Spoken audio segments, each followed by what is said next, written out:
Hello hello hello hello. नमस्कार साथियों, स्वागत है आपके इस YouTube सेशन और ऐप पे। तो जैसे कि आप देख रहे हैं कि एक प्रैक्टिस बैच जो दिया गया था, लक्ष्य प्रैक्टिस बैच, जो YouTube पे लाइव किया गया है, ठीक है ना। तो YouTube पर जो भी साथी जुड़े हुए हैं, है ना, तो ये आराम से बैच पढ़ेंगे। ये आपको लाइव मिल रहा है, कुछ दिन के लिए लाइव हुआ है ना। चलिए, तो क्या हाल चाल, कैसे हैं आप लोग? सब कुछ बढ़िया, मजे में?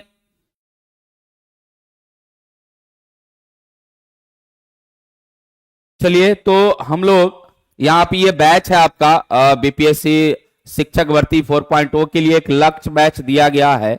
और इस लक्ष्य बैच में आपका लमसम 4500 प्लस क्वेश्चन बाइलिंगुअल कराया जा रहा है, जो कि आप देखेंगे भी, है ना। और जो परचेज किए हैं वो लोग तो देख ही रहे हैं, बहुत सारे इसमें चीज निकल चुका है और बाकी आपका क्वेश्चन डिस्कशन आज होगा, है ना। तो चलिए हम लोग यहाँ पे बात करेंगे वेब ऑप्टिक्स का, ठीक है ना। यहां पे बात होगी किसकी? वेब ऑप्टिक्स की बात होगी। साउंड वगैरह क्लियर है? एक बार आप लोग कंफर्म करेंगे साउंड क्लियर है? सभी लोग का साउंड वगैरह क्लियर है? साउंड क्लियर, एक बार कंफर्म करेंगे साउंड क्लियर है। और अगर सेशन अच्छा लगता है तो जरूर लाइक और शेयर जरूर करिए, ठीक है ना, इससे हिचकिचाइए मत। क्लियर है? साउंड वगैरह क्लियर है? सर लक्ष्य बैच अब YouTube पर होगा क्या? नहीं, कुछ दिन के लिए ये लक्ष्य बैच YouTube पर दिया जा रहा है ना। लमसम आपका वेब ऑप्टिक्स तक, फिर उसके बाद आपका फिर ये लॉक हो जाएगा, नहीं जाएगा, ठीक है ना। तो देख सकते हैं। चलिए, साउंड क्लियर है? ओके है, हिमांशु जी बोले ओके है।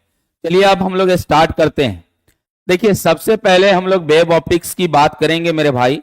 वेब ऑप्टिक्स में, क्योंकि इसके पहले जब हम बात किए थे किसका, रे ऑप्टिक्स का, किसका बात हुआ था? रे ऑप्टिक्स का बात हुआ था। और जब रे ऑप्टिक्स की बात हुई थी तो वहां पे बात ये हुआ था न्यूटन साहब का, है ना। न्यूटन साहब का बात हुआ था और न्यूटन ने ये बोले कि आपका जो लाइट है एक पार्टिकल नेचर रखता है, और उन्होंने उसी बिहा पे कर्स्क्यूलर थ्योरी दिए, कनिका सिद्धांत दिए। क्या दिए? कनिका सिद्धांत दिए, है ना। तो कनिका सिद्धांत के हिसाब से ये चीज आपको मिला कि भाई पार्टिकल नेचर है। लेकिन जब आप, हाँ ऐप पर रहेगा, तो यहां पे बात आई किसकी? हाइगेंस की, ठीक है ना। अब हाइगेंस साहब आए और इन्होंने बोल दिया कि नहीं भाई, जो लाइट है, जो लाइट है वो पार्टिकल नेचर नहीं है, वो वेव नेचर है। कैसा है?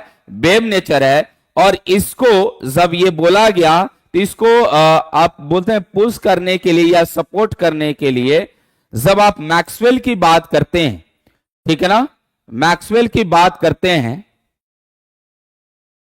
मैक्सवेल की बात करते हैं,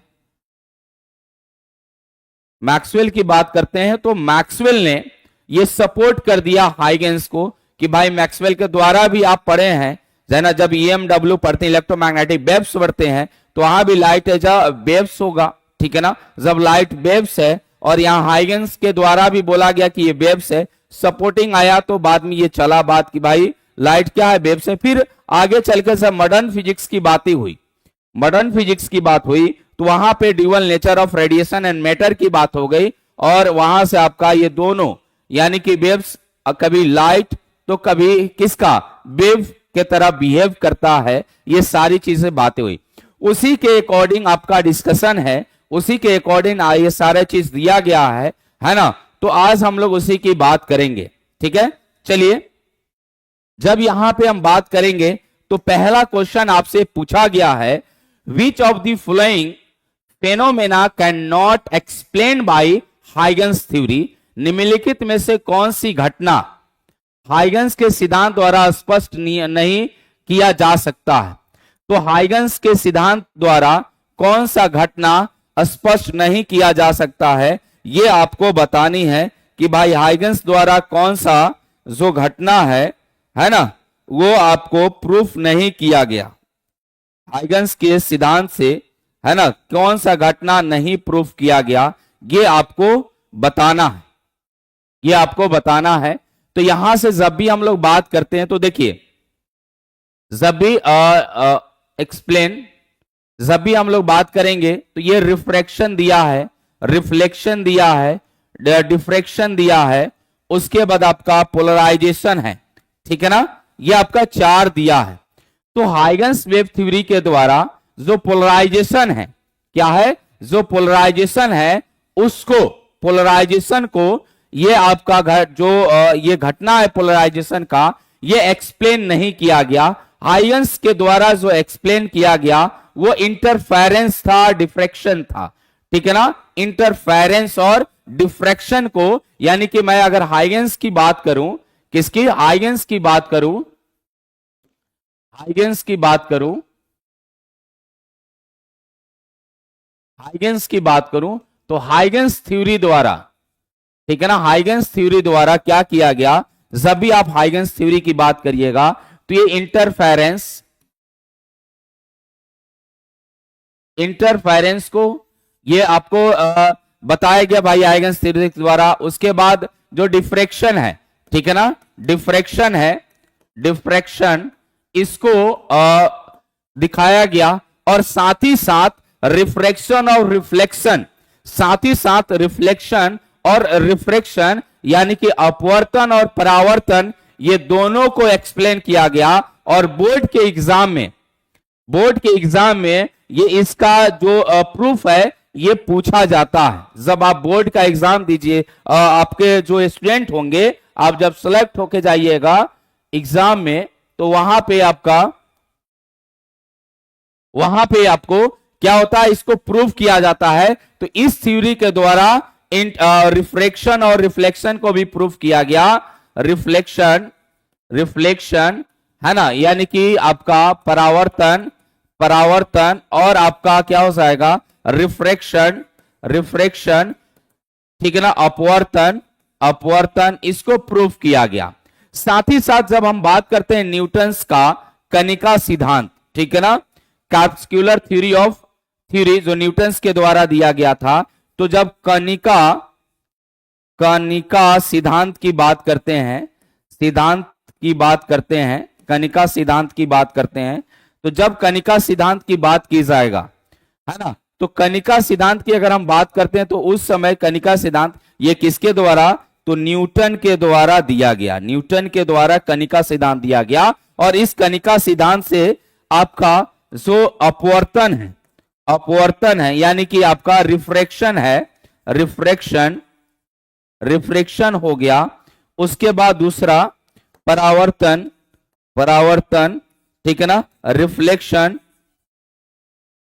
ठीक है ना, और आपका जो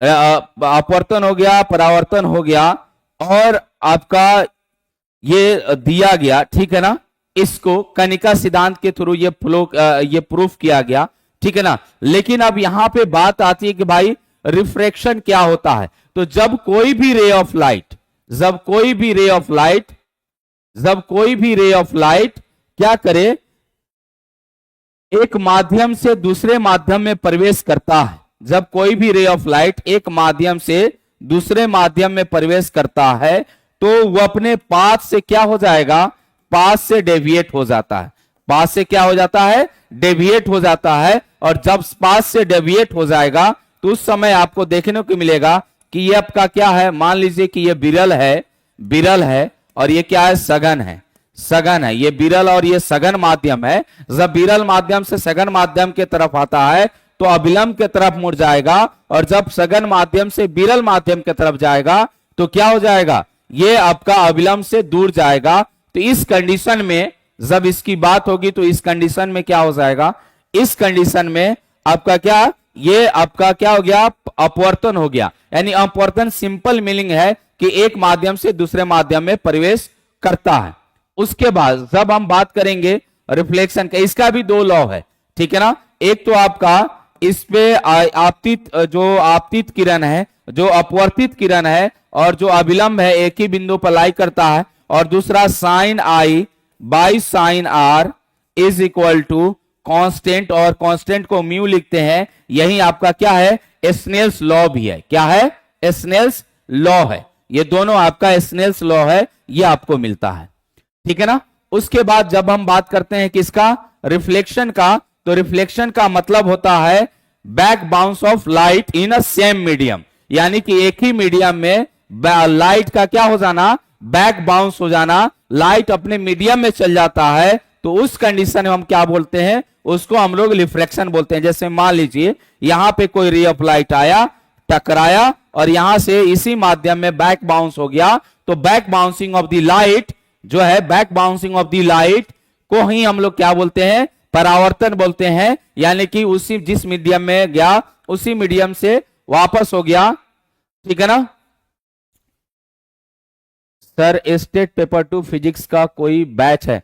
आप अंजलि जी इस बैच को परचेज कर सकते हैं, या आपका दूसरा बैच है दुरोना 3 आया है, आप उसको परचेज कर सकते हैं। दुरोना 2 भी परचेज कर सकते हैं, जो स्टेट और आपके बीपीएससी टीआरई के लिए दोनों के लिए कारगर होगा।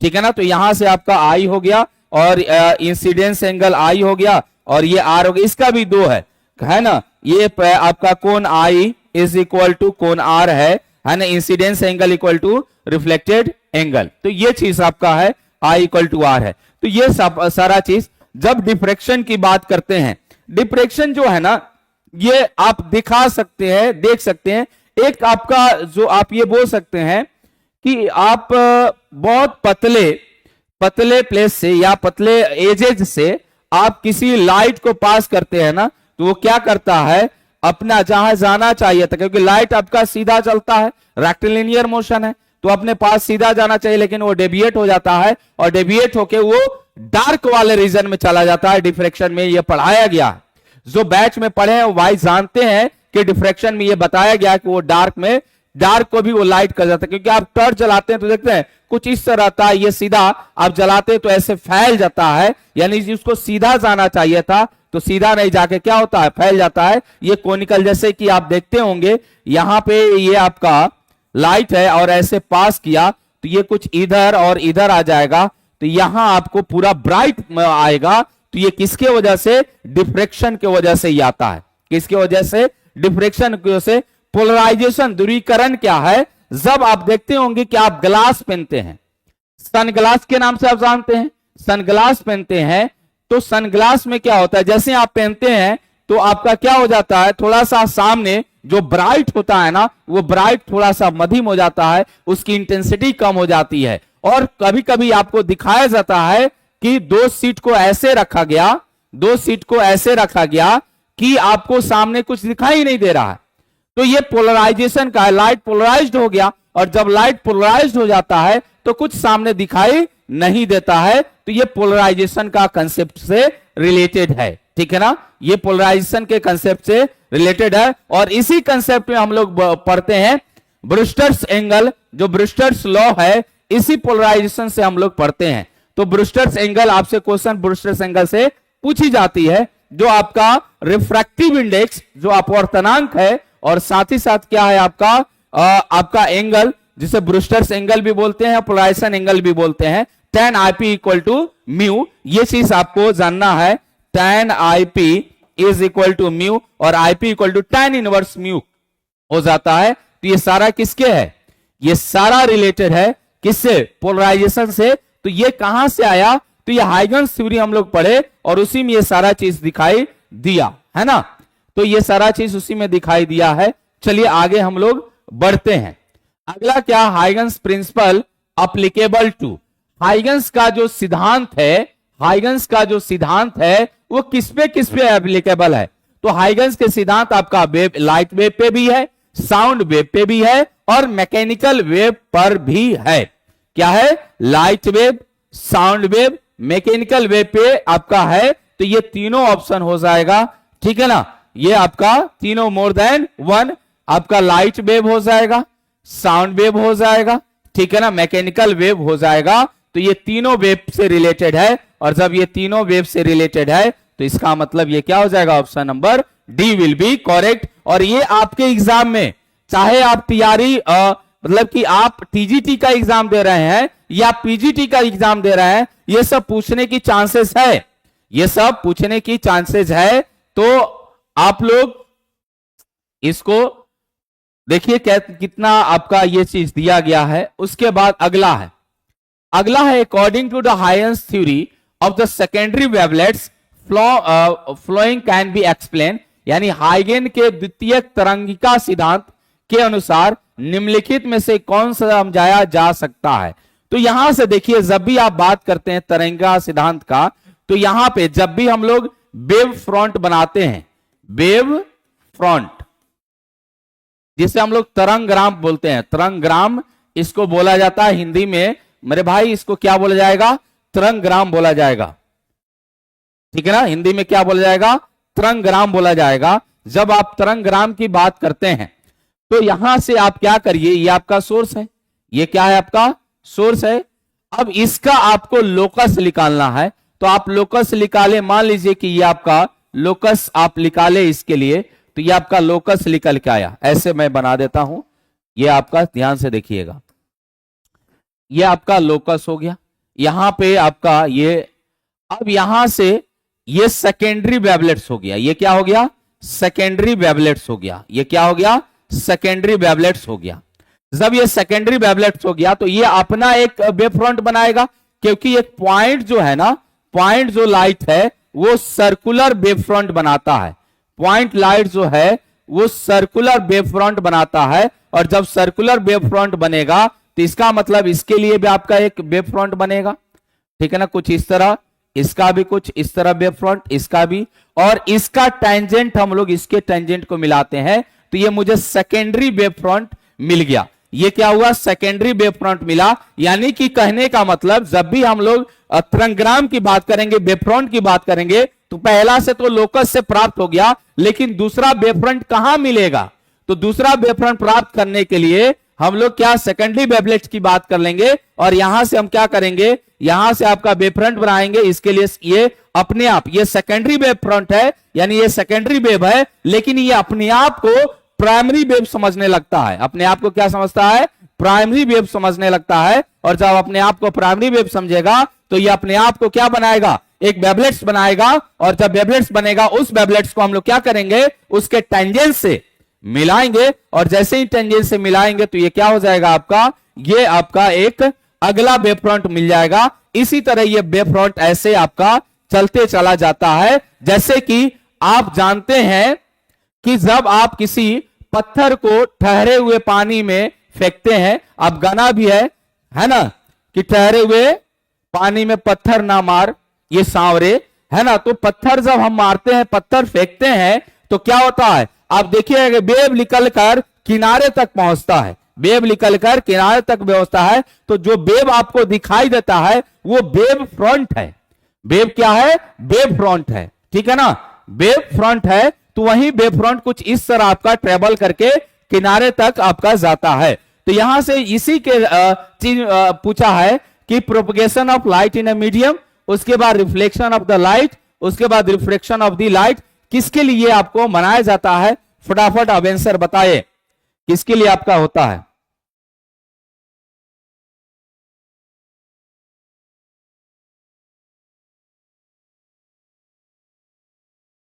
बोलिए फटाफट बोलिए, क्या हो जाएगा। तो ये आपका पूरा refraction, reflection, propagation of light in a medium, ये सभी के लिए समझाया जा सकता है आपका सेकेंडरी वेवलेट से। तो ये क्या हो जाएगा, option number D will be correct हो जाएगा। क्या हो जाएगा, option number D will be correct हो जाएगा। अगर आपको समझ में आता है तो जो YouTube से जुड़े हुए भाई लोग हैं वो जरूर शेयर करेंगे इस सेशन को। दूसरा, Huygens theory of the secondary waves can be used to find, हमको क्या मिलता है।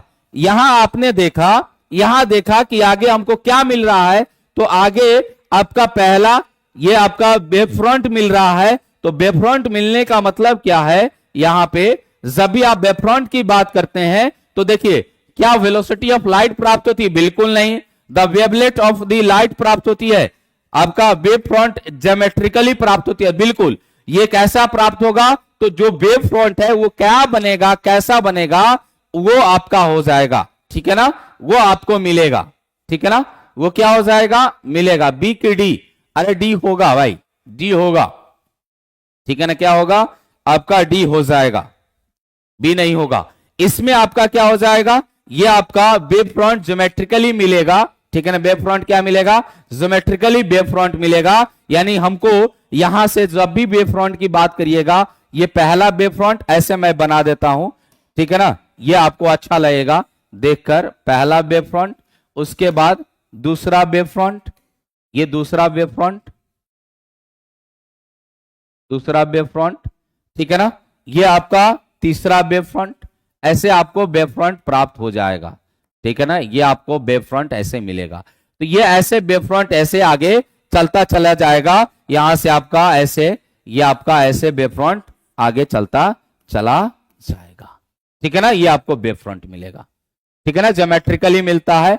सर इस बैच से स्टेट क्लियर हो जाएगा, बिल्कुल हो जाएगा, टेंशन की बात नहीं है ना।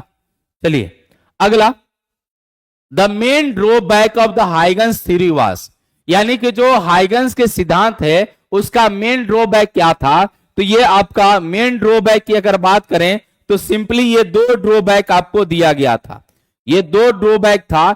एक था कि ये आपको इलेक्ट्रिलिनियर प्रोपोगेशन को क्या करता है, एक्सप्लेन नहीं करता है, यानी कि जो आपका प्रकाश के रेखीय प्रसार है, ये रेखीय प्रसार को क्या करता है, रेखीय प्रसार को ये आपका एक्सप्लेन नहीं कर पाता है। जो हाइगन्स वेव थ्योरी है वो रेखीय प्रसार को एक्सप्लेन नहीं कर पाता है, तो ये आपका पहला है। और दूसरा एक और एक्सप्लेन किया गया था, वो है आपका जो हम लोग ईथर की बात किए थे, क्योंकि इन्होंने जब ये प्रूफ किया था तो ईथर की बात की थी, तो वो एक्सपेरिमेंटली प्रूफ नहीं हो पाया था।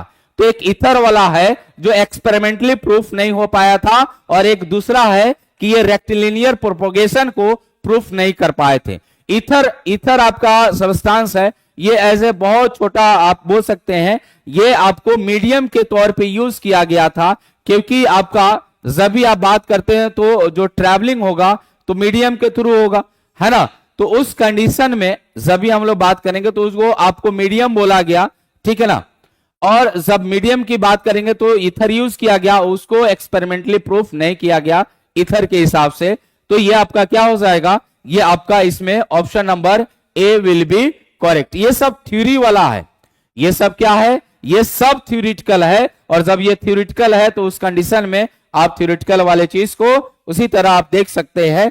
अगला आपसे क्या बोला है, बोला है लाइट है वेव नेचर बिकॉज, किसके कारण लाइट वेव नेचर है, the light travel in a straight line, यानी प्रकाश की प्राकृतिक तरंग जैसी होती है, क्योंकि प्रकाश सीधे रेखा में यात्रा करता है, गमन करता है।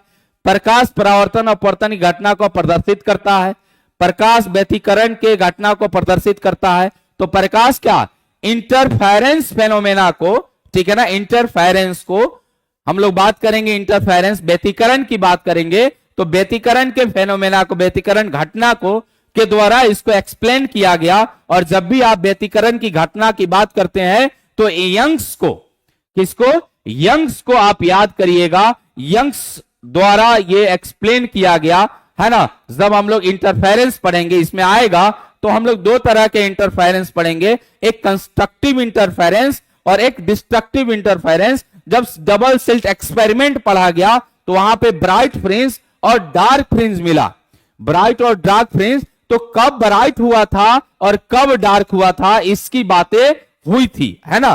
तो जब भी हम लोग कंस्ट्रक्टिव इंटरफेरेंस और डिस्ट्रक्टिव इंटरफेरेंस की बात करेंगे, इंटरफेरेंस का मतलब आप समझ लीजिए कि दो वेव है, दो वेव, ठीक है ना, दो वेव सुपर इंपोज करता है, दो वेव सुपर इंपोज करता है। तो जब दो वेव सुपर इंपोज होगा और उसके बाद जो वेव बनेगा तो आपका क्या हो जाएगा, वो इंटरफेरेंस होके जा रहा है। तो वो जो वेव आपका रिजल्टेंट वेव है वो कैसा है, कंस्ट्रक्टिव है या डिस्ट्रक्टिव है, कंस्ट्रक्टिव है या डिस्ट्रक्टिव है, ये पता होता है। जब कंस्ट्रक्टिव होगा तो उसकी जो इंटेंसिटी होगी वो मैक्सिमम होगी, क्योंकि उसका एम्पलीट्यूड क्या हो जाता है, ठीक है ना, एम्पलीट्यूड क्या हो जाता है, वो मैक्सिमम हो जाता है। और जब डिस्ट्रक्टिव होगी यानी कि विनाशकारी होगी, तो विनाशकारी का मतलब हो जाएगा जीरो।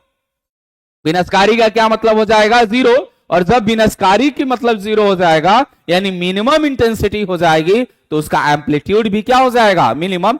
तो व्यतिकरण जो आपको सुपर इंपोज मैं करा रहा हूं, यहां से ध्यान से देखिएगा, ये x1 है, एक सोर्स यहां पे, ये x2 सोर्स है, और भाई यहां से वेव चला, यहां से वेव ये टिंग टिंग टिंग टिंग टिंग यहां पे आ गया, और एक वेव यहां से चला और ऐसे वेव आके यहां पे सुपर इंपोज हुआ। अब यहां पे ये सुपर इंपोज हुआ है, सुपर इंपोज हुआ है, ठीक है ना, क्या हुआ है, सुपर इंपोज हुआ है, दोनों मिला है। यहां मिलने के बाद जब मिलन हुआ और मिलने के बाद जब निकला चीजें, तो ये आपको निकली इस तरह का। तो कभी ये हाई इसका क्या हो जाएगा, हाई एम्पलीट्यूड के साथ जाएगा, कभी लो एम्पलीट्यूड के साथ जाएगा। तो जब हाई एम्पलीट्यूड बनाएगा, जब हाई एम्पलीट्यूड बनाएगा, हाई आयाम बनाएगा, तो वो होगा कंस्ट्रक्टिव। क्या होगा, कंस्ट्रक्टिव। और जब यहां पे लो बनाएगा, ठीक है ना, यहां पे कुछ इस तरह लो बनाएगा, तो ये आपका क्या हो जाएगा, डिस्ट्रक्टिव हो जाएगा। क्या हो जाएगा, डिस्ट्रक्टिव हो जाएगा, ठीक है ना। तो कंस्ट्रक्टिव और डिस्ट्रक्टिव दो इंटरफेरेंस है। जब भी व्यतिकरण की बात करते हैं, व्यतिकरण, व्यतिकरण की बात करते हैं, व्यतिकरण यानी इंटरफेरेंस की बात करते हैं, इंटरफेरेंस, इंटरफेरेंस की बात करते हैं, तो इंटरफेरेंस दो तरह का हो जाएगा। एक आपका कंस्ट्रक्टिव, कंस्ट्रक्टिव, ठीक है ना, जिसे निवेशी बोलते हैं, निवेशी जिसे बोलते हैं, निवेशी व्यतिकरण, व्यतिकरण, निवेशी व्यतिकरण, व्यतिकरण, ठीक है ना। और आपका ये आपका डिस्ट्रक्टिव होता है, डिस्ट्रक्टिव होता है। जब भी डिस्ट्रक्टिव की बात करते हैं, तो ये क्या हो जाएगा, विनाशी, विनाशी व्यतिकरण हो जाएगा, व्यतिकरण हो जाएगा। क्या हो जाएगा, विनाशी व्यतिकरण हो जाएगा। दो तरह का व्यतिकरण है, एक कंस्ट्रक्टिव और एक आपका डिस्ट्रक्टिव आपका इंटरफेरेंस है। तो यहां पे जब भी आप बात करिएगा, तो ये क्या हो जाएगा, light exhibit phenomena of interference. इसके लिए हम लोग वेव नेचर की बात कर दिए, ठीक है ना, इसके लिए क्या किए, वेव नेचर की बात कर दिए। अगला, अगला है wave nature of the light is verified bye, wave nature light किसके द्वारा वेरीफाइड किया गया, फटाफट बताइए, फटाफट बताइए किसके द्वारा वेरीफाई किया गया, फटाफट। यूट्यूब वाले और हमारे एप्लीकेशन वाले भाई लोग, आप लोग जरूर रिप्लाई दें कि क्या वेव ऑफ लाइट किसके द्वारा है ना वेरीफाइड किया गया, ठीक है ना, फटाफट बताइए। तब तक एक चीज,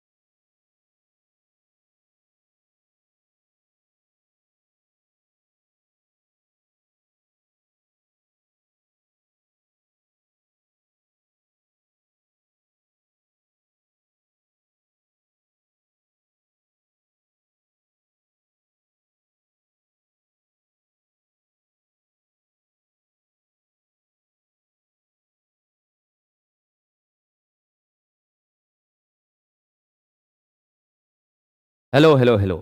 तो आपका क्या हो जाएगा, सभी लोग बोल रहे हैं कि भाई इंटरफेरेंस, कुछ लोग बोल रहे हैं फोटो इलेक्ट्रिक इफेक्ट, और कुछ लोग बोल रहे हैं रिफ्लेक्शन। अरे मेरे भाई, अभी हमने क्या पढ़ाया, जस्ट इसके पहले वाला क्वेश्चन क्या था, light has wave nature because, light has wave nature because यानी प्रकाश प्राकृतिक प्रकाश की प्रकृति तरंग जैसी होती है, क्यों होती है? तो इंटरफेरेंस के वजह से, फेनोमेना ऑफ इंटरफेरेंस। और जब फेनोमेना ऑफ इंटरफेरेंस की बात करेंगे तो यहां पे क्या हो जाएगा? सिंपली इंटरफेरेंस तो होगा। क्या होगा? सिंपली इंटरफेरेंस होगा। जब फोटो इलेक्ट्रिक इफेक्ट की बात होती है तो हम लोग यहां पे मॉडर्न की बात करते हैं। मॉडर्न फिजिक्स में, मॉडर्न जो फिजिक्स है जिसमें हम लोग dual nature of radiation and matter पढ़ते हैं, dual nature of radiation and matter पढ़ते हैं, ठीक है ना। उसी में आपको फोटो इलेक्ट्रिक इफेक्ट की चर्चा की जाती है। उसी में क्या? फोटो इलेक्ट्रिक इफेक्ट की चर्चा की जाती है। तो यहां पे जब भी आप बात करिएगा तो यहां कोई रे आपका एक आप बोल सकते हैं फोटोन यहां पे डाला जाता है, तो यहां से इलेक्ट्रॉन का इजेक्शन हो जाता है ना। तो इलेक्ट्रॉन के इजेक्शन होगा, इस ये आपका फोटो इलेक्ट्रिक इफेक्ट में ही हम लोग पढ़ते हैं। तो जब हम मॉडर्न कराएंगे तो बढ़िया से इसके क्वेश्चंस कराएंगे, है ना। मॉडर्न भी शुरू होने वाला है बहुत जल्द, इस वीक, यानी कि आपके होली से पहले मॉडर्न शुरू हो जाएगा। मॉडर्न के प्रैक्टिस क्वेश्चन शुरू हो जाएंगे। 660 क्वेश्चन आपका चल रहा है, ये 4500 प्लस क्वेश्चन कराना है। इसी तरह बायलिंगुअल आपका क्वेश्चन चलता है, ठीक है ना। आप सर बहुत अच्छा पढ़ाते हैं सर, आप सारा पेपर टीआरई का देखे हैं, उसमें अनुसार 11 12 फिजिक्स कंप्लीट करने से, हाँ बिल्कुल हो जाएगा। लेकिन विवेक जी प्रैक्टिस भी जरूरी है, प्रैक्टिस भी बहुत जरूरी है, प्रैक्टिस, ठीक है ना। तो प्रैक्टिस जरूर करें। अगर आपका कंसेप्ट क्लियर है तो इस प्रैक्टिस बैच से जुड़े और प्रैक्टिस करें, ठीक है ना। चलिए अगला है हम लोग का इंटरफेरेंस। तो इंटरफेरेंस की मैं कहानी अब बता रहा हूं, है ना। इंटरफेरेंस की कहानी मैं बताने जा रहा हूं, आराम से धैर्य रखकर सुनिएगा। इसको मैं व्हाइट कर देता हूं, ठीक है ना। ये आपका व्हाइट हो जाएगा तो मैं इस पे लिख पाऊंगा, ठीक है ना। ये आपका व्हाइट हो गया तो मैं इस पे लिख पाऊंगा, क्योंकि कुछ आपको बतानी है। देखिए क्या हो गया जी,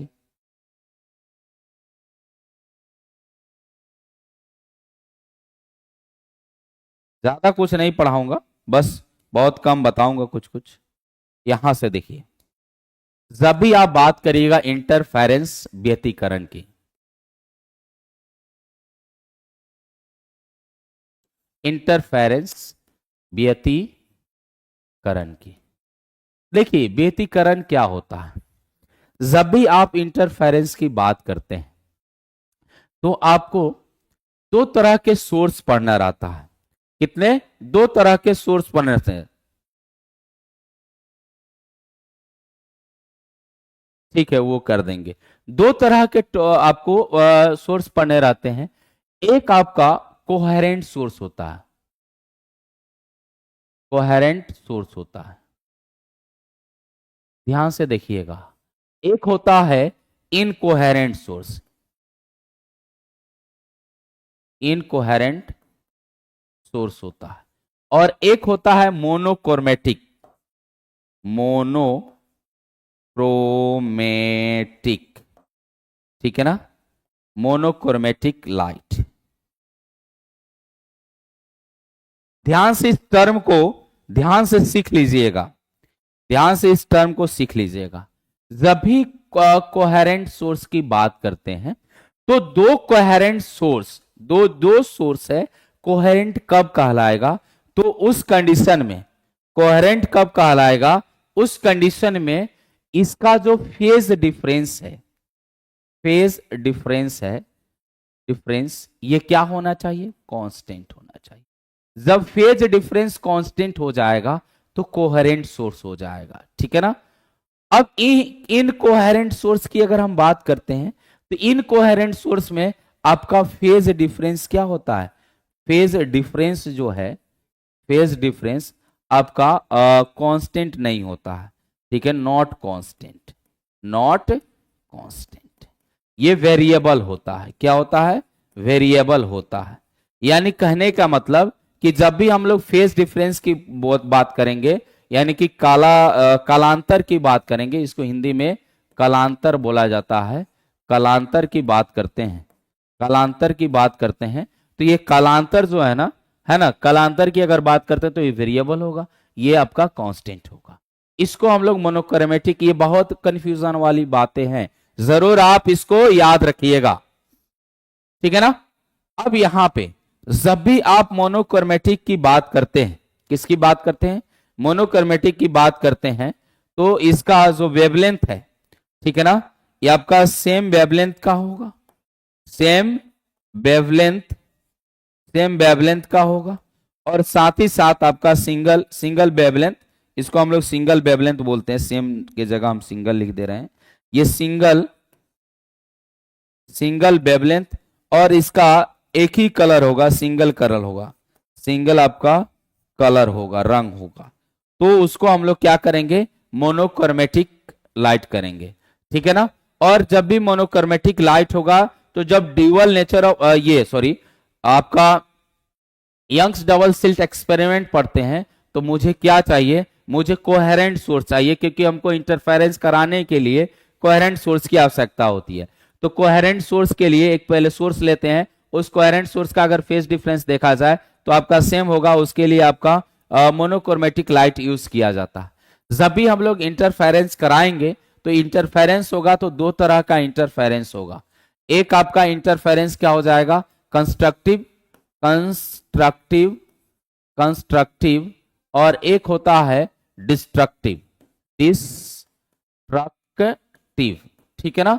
दो तरह का इंटरफेरेंस आपका मिलेगा, कंस्ट्रक्टिव मिलेगा, डिस्ट्रक्टिव मिलेगा, यानी कि आपका ये संपोषी भी बोल सकते हैं, है ना। तो यहां से जब भी कंस्ट्रक्टिव होगा, तो ये आपका एम्पलीट्यूड ये मैक्सिमम होगा, मैक्सिमम होगा, और इसका एम्पलीट्यूड क्या हो जाएगा, इसका एम्पलीट्यूड मिनिमम हो जाएगा, क्या हो जाएगा, मिनिमम हो जाएगा, ठीक है ना। इसका एम्पलीट्यूड मिनिमम 0 भी हो सकता है। जब भी एम्पलीट्यूड की बात होती है, तो आप जानते हैं कि आई जो है, आई यहां मैं बीच में लिख रहा हूं, I is directly proportional to a square होता है। तो जब I is directly proportional to a square होगा, तो इसकी intensity directly proportional to a square होगी, ठीक है ना, ये क्या हो जाएगी, ए स्क्वायर हो जाएगी, है ना, इंटेंसिटी। और ये आपका मैक्सिमम इंटेंसिटी होगा, तो ये आपका मैक्सिमम मिलेगा, ये आपका मैक्सिमम हो जाएगा, ठीक है ना। और ये आपका मिनिमम, तो इसकी इंटेंसिटी क्या हो जाएगी, 0। जिसकी इंटेंसिटी 0 होगी, तो इसका मतलब किसको की बात करेगा, डार्क की बात करेगा, किसका, डार्क का बात करेगा। अब यहां से एक टर्म आता है, जब भी आप किसकी बात करते हैं,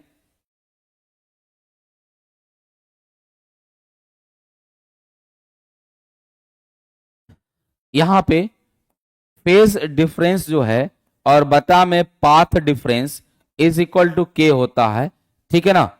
और जब भी हम के की बात करते हैं, तो ये आपका क्या हो जाएगा, ये आपका मिलेगा 2 पाई बाई लेमडा, क्या हो जाएगा, 2 पाई बाई लेमडा आता है जब भी हम लोग बात करेंगे, ठीक है ना। तो यहां से जो पाथ डिफरेंस डेल्टा एक्स प्राप्त होता है, सॉरी जो फेज डिफरेंस है, फेज डिफरेंस निकालने के लिए आप बोल सकते हैं 2 pi by lambda into delta x, ये भी आपको फॉर्मूला याद होना चाहिए, ठीक है ना, ये भी क्या होना चाहिए, फॉर्मूला आपको याद होना चाहिए। तो यहां से अगर मैं इसमें पाथ डिफरेंस की बात करूं, तो जब भी पाथ डिफरेंस इसके लिए निकाला जाता है, सॉरी फेज डिफरेंस, तो फेज डिफरेंस आपका क्या हो जाएगा, ये अगर इसके लिए निकालते हैं, तो यहां पे 2n आपका पाई हो जाएगा, क्या हो जाएगा, 2n पाई, और n इज इक्वल टू 0 से आपका क्या मिलेगा, 1 2 3 4 ऐसे पुट करते जाएंगे, तो मुझे फाई की वैल्यू प्राप्त हो जाएगी, यानी फेज का वैल्यू प्राप्त हो जाएगा, ठीक है ना। ये फेज का वैल्यू, ये फेज की वैल्यू प्राप्त हो जाएगी। अगर इसी का पाथ डिफरेंस की बात की जाए, तो पाथ डिफरेंस क्या होगा, इसमें पुट कर दीजिए, तो मुझे ये आपका यहां से delta x is equal to del phi lambda by 2 pi हो जाएगा। जब पुट करेंगे तो यहां से क्या हो जाएगा, del x path difference is equal to आपका क्या हो जाएगा, यहां पे एन लेमडा हो जाएगा, क्या हो जाएगा, एन लेमडा हो जाएगा। किसके लिए मिला? कंस्ट्रक्टिव इंटरफेरेंस जब बनेगा तब की बात होगी, ठीक है ना। कंस्ट्रक्टिव यानी कि कंस्ट्रक्टिव का मतलब है ब्राइट। जब हम लोग YDS पढ़ेंगे, YDS पढ़ेंगे, यंग डबल स्लिट एक्सपेरिमेंट, तो ये कंस्ट्रक्टिव का मतलब होता है ब्राइट, ठीक है ना, ब्राइट, चमकीला, ठीक है ना। और डिस्ट्रक्टिव का मतलब होता है डार्क, ठीक है। आपका डार्क काला जो होगा, है ना, ये आपका हो जाएगा। ये चीज देखना है। अब इसमें यही चीज हम लोग यहां पे बात करते हैं, तो यहां पे आपका क्या हो जाएगा, जब भी इसकी बात करेंगे तो यहां पे जो आपका फेज आता है, जब भी हम लोग यहां पे फेज की बात करते हैं तो आपका यहां से ये 2n प्लस 1 और ये आपका क्या हो जाएगा, पाई हो जाएगा। 2n प्लस 1 पाई हो जाएगा। जब 2n प्लस 1 पाई रखेंगे तो यहां से 0 रखेंगे, तो 0 रखने पे क्या हो जाएगा, पाई मिलेगा। उसके बाद 1 रखेंगे तो क्या हो जाएगा, 3 पाई होगा। 2 रखेंगे तो क्या हो जाएगा, 5 पाई हो जाएगा, ठीक है ना। तो इस तरह आपका ये किसके लिए, डिस्ट्रक्टिव के लिए मिलता है। और इसका अगर पाथ डिफरेंस की बात की जाए, डेल्टा एक्स की बात की जाए, पाथ डिफरेंस की बात की जाए, तो पाथ डिफरेंस क्या मिलेगा, तो पाथ डिफरेंस आपका हो जाएगा ये 2n प्लस 1 लेमडा बाई 2 मिलेगा। 2n प्लस 1 लेमडा बाई 2 मिलेगा। और n इक्वल टू क्या, तो 0 1 2 3 ये हम लोग कर लिखते चले जाएंगे। अगर यहां पे 0 नहीं कंसीडर करते, 1 से कंसीडर करते हैं, तो n माइनस 1 लिख दीजिएगा, तभी भी हो जाएगा। n माइनस 1 लिख दीजिएगा, तभी भी हो जाएगा, कोई दिक्कत नहीं है। तो ये सारे चीज है जिससे आप कंस्ट्रक्टिव और डिस्ट्रक्टिव के चीजें निकाल सकते हैं, है ना, ये सारे चीज है। तो इस तरह आपका लक्ष्य प्रैक्टिस बैच में आपको एक्सप्लेन करके सारी चीज बताई जाती है। अब यहां पे आपसे क्या हुआ, अब यहां से आपसे पूछा है कि ना, ये आपका ये कुछ नहीं है, ये डुप्लीकेट हो गया है। The energy in the phenomena of interference, ठीक है ना। इंटरफेरेंस जो है, व्यतिकरण की घटना में ऊर्जा क्या होती है, व्यतिकरण की घटना में ऊर्जा जो है आपका कंजर्व होती है। अगर कुल एनर्जी की बात की जाए तो ऊर्जा क्या हो जाएगी, कंजर्व हो जाएगी, लेकिन आपका क्या हो जाएगा, डिस्ट्रीब्यूटेड हो जाता है। संरक्षित तो रहता है लेकिन पुनर्वृत्ति हो जाता है, यानी कि आपका ये वेवलेट्स बना है, तो आगे आपका सेकेंडरी आपका बना, ये सेकेंडरी वेवलेट्स बना, और ये धीरे धीरे ये क्या हो जाता है, इसी तरह ये आपका फैलता चला जाता है। तो ये आपका एनर्जी तो कंजर्व रहता है होल ओवर, ठीक है ना, होल ओवर एनर्जी कंजर्व रहता है, लेकिन क्या हो जाता है, ये रीडिस्ट्रीब्यूट हो जाता है। तो इसका मतलब ये ऑप्शन नंबर क्या हो जाएगा, ए विल बी करेक्ट। अगला आपका क्वेश्चन है, the resultant amplitude in the interference with two coherent source depends on. जब भी टू कोहेरेंट सोर्स की बात करते हैं तो एम्पलीट्यूड देख लीजिए, ये आपका ए आर है, रिजल्टेंट एम्पलीट्यूड क्या है, रिजल्टेंट एम्पलीट्यूड है। बिकॉज आप ये बात कर सकते हैं, y1 लिख सकते हैं ए साइन ओमेगा टी आपका प्लस माइनस के एक्स हो जाएगा, ठीक है ना। ये वेव नंबर है, के क्या है, वेव नंबर है, वेव नंबर है, ठीक है ना। ये तरंग की संख्या है और किसके बराबर होती है, तो k equal to 2 pi by lambda के बराबर होती है, ये याद रखना है। और y2 जो लिखा हुआ है यह है आपका a1 a2 sine omega T plus minus के एक्स, ये आपका दिया गया। तो यहां से जब ये मिलाएंगे तो इसका देखिए ओमेगा टी बराबर है, ओमेगा टी और के एक्स बराबर है, तो ये क्या है, कोहेरेंट सोर्स है। क्या है, कोहेरेंट सोर्स है। हाँ, आगे बढ़ते जाता है, तो ये क्या है, कोहेरेंट सोर्स है। जब ये कोहेरेंट सोर्स है तो उस कंडीशन में अगर आप एम्पलीट्यूड की बात करें दोनों को, आपका यहां से मान लीजिए ये आपका S1 वेव है, ये ऐसे चला, और यहां से आपका S2 वेव ऐसे चला, ठीक है ना, और यहां पे आके मैच हुआ, और मैच होने के बाद कुछ ऐसे चल रहा है। तो यहां से जब एम्पलीट्यूड निकालिएगा तो आपका एम्पलीट्यूड ये आपका रिजल्टेंट एम्पलीट्यूड आएगा। क्या आएगा, रिजल्टेंट एम्पलीट्यूड आएगा। और जब रिजल्टेंट एम्पलीट्यूड यानी कि जो परिणामी आयाम है, परिणामी आयाम की बात करेंगे, परिणामी आयाम की बात करेंगे, तो परिणामी आयाम क्या हो जाएगा, परिणामी आयाम की जब बात करेंगे A R is equal to under root A1 का स्क्वायर प्लस A2 का स्क्वायर, ठीक है ना, प्लस 2a1a2 क्या हो जाएगा, cos फाई होगा। क्या होगा, cos phi. cos phi nothing is phase difference.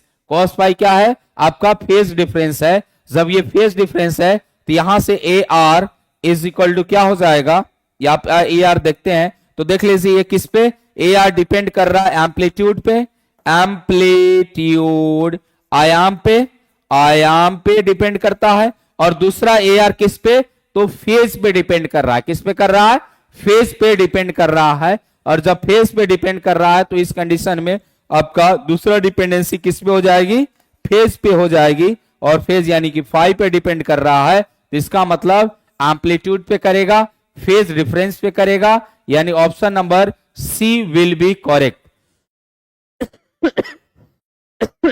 Option क्या हो जाएगा, सी होगा। और ए सब कोई बोल रहा है, ऐसा नहीं है, ऐसा नहीं है। ऑप्शन आपका क्या होगा, ऑप्शन सी होगा, ए बी। सर कल का टॉपिक बता दीजिए प्लीज, कल यही टॉपिक चलेगा। अभी इसमें लमसम 170 क्वेश्चन है, यही टॉपिक चलेगा आपका, है ना, वेब ऑप्टिक्स ही चलेगा। 170 क्वेश्चन है इसमें टोटल, ठीक है ना, टोटल 170 क्वेश्चन है। तो घबराने की जरूरत नहीं है, ऑप्टिक्स आपको यूट्यूब पे मिलेगा। लेकिन जो भाई बंधु अगर हमसे जुड़ना चाहते हैं इस प्रैक्टिस बैच में, तो आप आराम से जुड़ सकते हैं। आपका जो प्रैक्टिस है ना, अगर इतना आप प्रैक्टिस कर लेते हैं तो आपको एक भी क्वेश्चन छूटने वाली नहीं है, एक भी क्वेश्चन छूटने वाली नहीं है। चलिए आगे हम लोग चलते हैं। आगे क्या है, which of the following nature of the light waves is supported by the phenomena of interference. किस नेचर के वेव्स, नेचर का जो वेव्स है लाइट वेव्स, इस फेनोमेना को सपोर्ट करता है, फटाफट बताइए। एम्पलीट्यूड और फेज डिफरेंस पे डिपेंड करता है, बिल्कुल रुचि कश्यप जी, फटाफट बताइए क्या हो जाएगा।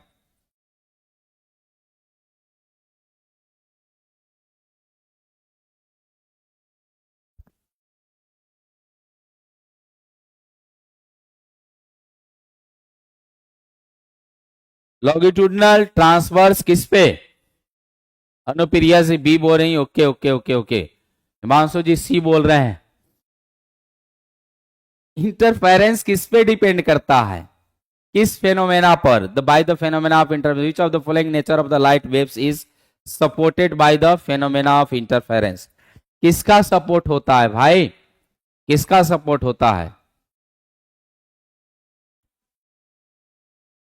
क्या आपका लॉन्गिट्यूडनल जो लॉन्गिट्यूडनल है, देख लीजिए, जब भी आप वेव की बात करते हैं, ध्यान से सुनिएगा, जब भी आप वेव की बात करते हैं, वेव क्या है, wave is a disturbance, disturbance, ठीक है ना। वेव क्या है, डिस्टरबेंस है, बिछोव है, बिछोव है, क्या है, वेव बिछोव होता है।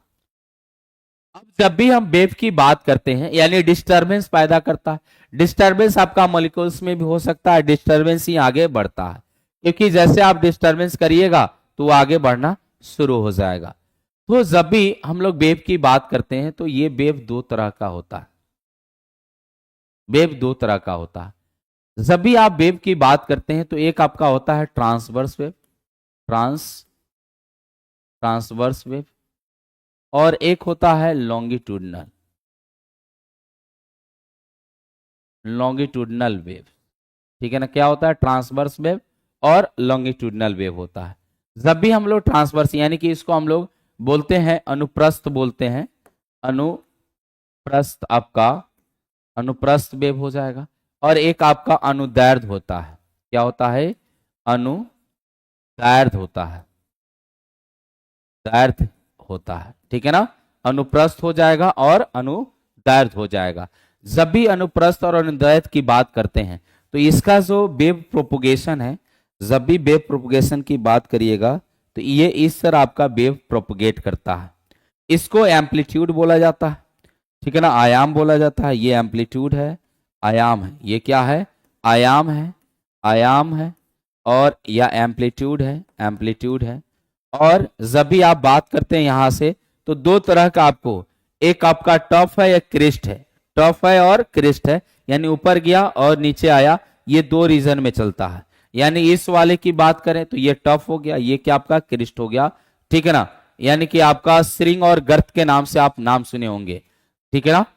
आपका क्या हो जाएगा, श्रिंग और गर्त के नाम से नाम सुने होंगे। अनुदैर्ध्य तरंग कुछ इस तरह वाइब्रेट करके चलता है, यानी कि जब भी आप इस तरह की बात करते हैं फिर अलग अलग हो जाएगा, फिर ये पास पास आएगा, फिर अलग अलग हो जाएगा, फिर पास पास होगा, फिर अलग अलग होगा, है ना, ये अलग अलग हो जाएगा। तो इस तरह का आप इस तरह के तरंग की आप बात करते हैं, ठीक है ना, इस तरह के तरंग की आप बात करते हैं, तो इस तरह के तरंग आपको क्या हो जाएगा, ये आपका लॉन्गिट्यूडनल वेव है। क्या है, लॉन्गिट्यूडनल वेव है।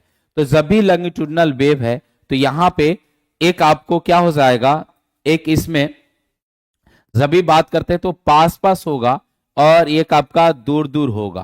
क्या होगा, पास पास होगा और दूर दूर होगा। जो पास पास होता है उसमें क्या होता है, प्रेशर इस पे ज्यादा होता है, इसमें प्रेशर कम होता है, ठीक है ना। तो एक आपका रेरर फ्रैक्शन होगा, है ना, compression rarer fraction, compression rarer fraction, compression और रेरर फ्रैक्शन होगा। सीआर की बात होती है, कंप्रेशन रेरर फ्रैक्शन होता है। तो कंप्रेशन ज्यादा जहां होगा वहां प्रेशर ज्यादा, जहां रेरर फ्रैक्शन होगा दूर दूर होगा प्रेशर कम हो जाएगा। तो ये टर्म है, इस तरह आपका वाइब्रेट करता है ना। तो जब इस तरह का वाइब्रेट करता है तो यहां पर ट्रांसवर्स और लॉन्गिट्यूडनल दोनों की बात हो गई।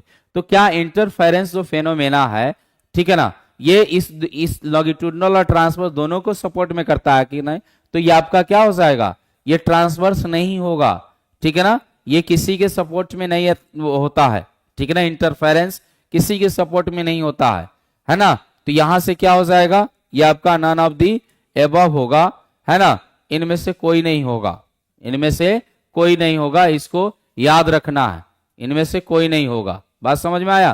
तो ये सारी चीजें देखिए भाई, छोटा छोटा चीज है, कंफ्यूजन ज्यादा है, कंफ्यूजन ज्यादा है ना। तो कंफ्यूजन को क्लियर करेंगे, कंफ्यूजन क्या करेंगे, क्लियर करेंगे। तो ये किसी को सपोर्ट नहीं करता है, ना लॉन्गिट्यूडनल को और ना ही ट्रांसवर्स को सपोर्ट करता है, ये किसी को सपोर्ट नहीं करता है। तो क्या हो जाएगा, इनमें से कोई नहीं होगा, नन ऑफ दी एबव हो जाएगा, ठीक है। चलिए आगे हम लोग चलते हैं। आगे बोला है फॉर डिस्टिंक्ट और इंटरफेरेंस पैटर्न, यानी कि अगर स्पष्ट व्यतिकरण की बात करते हैं to be observe necessary condition, तो ये स्पष्ट व्यतिकरण का जो नेसेसरी कंडीशन है, ये इसकी अगर हम बात करते हैं तो इसकी जो इंटेंसिटी की रेशियो होती है ना, वो क्या होगी, आपका बराबर होगी, है ना। इंटेंसिटी की जो रेशियो है वो क्या होनी चाहिए, वो बराबर होनी चाहिए। तो जब भी इंटेंसिटी की बात करिएगा, रेशियो ऑफ इंटेंसिटी, तो 1:1 होती है। क्या होती है, 1:1 होती है। तब जाके आप स्पष्ट व्यतिकरण पैटर्न की बात कर सकते हैं। किसकी, स्पष्ट व्यतिकरण पैटर्न की बात कर सकते हैं।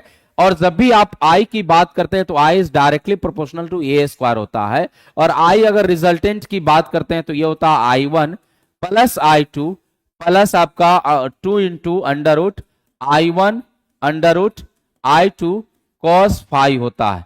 इसको भी ध्यान में रखना है, ठीक है ना। और दूसरा अगर ए आर की बात करते हैं तो ए आर क्या हो जाएगा, अंडर रूट A1 का स्क्वायर प्लस A2 का स्क्वायर प्लस 2A1 A2 आपका और cos फाई ए आ जाएगा, ठीक है ना। इसको याद रखना है ना। तो यहां पे क्या हो जाएगा, जब भी स्पष्ट व्यतिकरण की बात करेंगे तो आपका तीव्रता का उत्सर्जन जो है उसकी तीव्रता का रेशियो क्या होनी चाहिए, बराबर होनी चाहिए, 1:1 रेशियो में होनी चाहिए, तब जाके आपका ये होगा, ठीक है ना, सी होगा।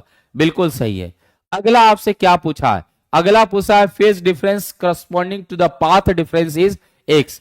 आपका जो करस्पॉन्डिंग, जब भी हम लोग बात करेंगे यहां पे, तो आपका x के पथ अंतर के अनुसार कालांतर बताना है।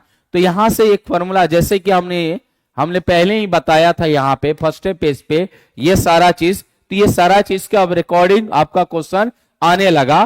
तो जब भी आप बात करिएगा तो यहां पे क्या हो जाएगा, यहां पे पाथ डिफरेंस पूछा है, तो ये delta phi by delta x जो होता है ना, ये आपका के होता है। यानी कि जो आपका वेव नंबर है, क्या है, वेव नंबर है, वेव नंबर किसके बराबर होगा, तो जब भी वेव नंबर की बात करिएगा, जब भी किसकी बात होगी, वेव नंबर की बात होगी, तो वेव नंबर किसके बराबर हो जाएगा, वेव नंबर आपका k equal to 2 pi by lambda के बराबर हो जाएगा। जब यहां से डेल्टा फाई की बात करेंगे तो डेल्टा फाई क्या हो जाएगा, ये 2 पाई बाई लेमडा इनटू में डेल्टा एक्स हो जाएगा, डेल्टा एक्स हो जाएगा, ये डेल्टा एक्स हो गया। और यहां पे ये बोला गया है पाथ डिफरेंस जो है डेल्टा एक्स जो है वो एक्स बोला गया, क्या बोला गया है, डेल्टा एक्स एक्स बोला गया है। और जब डेल्टा एक्स एक्स बोला जाएगा तो डेल्टा फाई किसके बराबर हो जाएगा, 2 पाई लेमडा इंटू एक्स के बराबर हो जाएगा,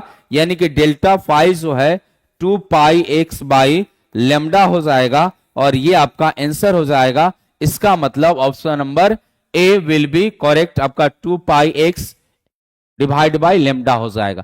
देखिए कितना कंसेप्ट अगर पता रहे, है ना भाई, कंसेप्ट अगर पता रहे तो क्वेश्चन बनाना बेहद आसान है कंसेप्ट। और इसलिए मैं बोलता हूं कि अगर आपको कंसेप्ट का कोई भी प्रॉब्लम है, कंसेप्ट अगर कोई भी प्रॉब्लम है कंसेप्ट में, है ना, कंसेप्ट में आपको कोई प्रॉब्लम है तो आप बैच को ज्वाइन करके अपने कंसेप्ट को क्लियर कर लीजिएगा।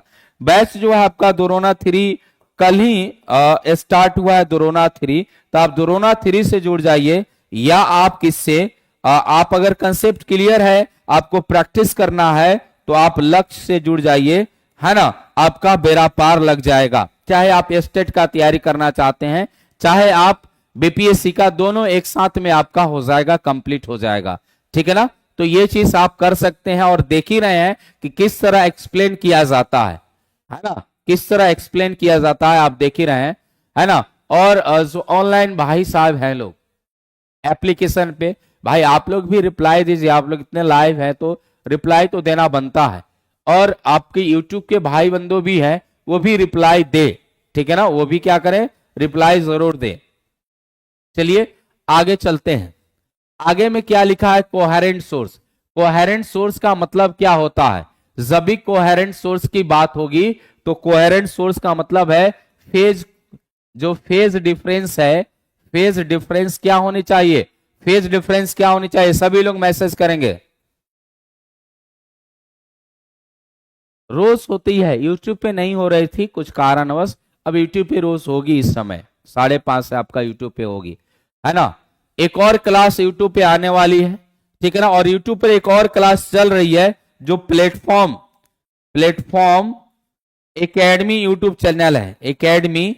हालांकि वो तो आपका 11-12 के बच्चे हैं, है ना, बोर्ड के बच्चे हैं, जेई नीट के बच्चे हैं, उनके लिए आपका ये चलता है। लेकिन ये आप लोग भी पढ़ सकते हैं, इसके पे जुड़ सकते हैं, प्लेटफॉर्म एकेडमी है। और इसमें आपको थंबनेल में क्या बोलते हैं, ये जो कम्युनिटी है उसमें लगा रहता है, आप इस पे जुड़ सकते हैं। ये फेज डिफरेंस क्या होनी चाहिए, कांस्टेंट होनी चाहिए। इसके लिए फेज डिफरेंस क्या होगी, कांस्टेंट होगी। अब light produce constructive wave, constructive interference की बात कह दी, बहुत बढ़िया बहुत बढ़िया बहुत बढ़िया। कंस्ट्रक्टिव की बात कर दी, कंस्ट्रक्टिव इंटरफेरेंस, ठीक है ना।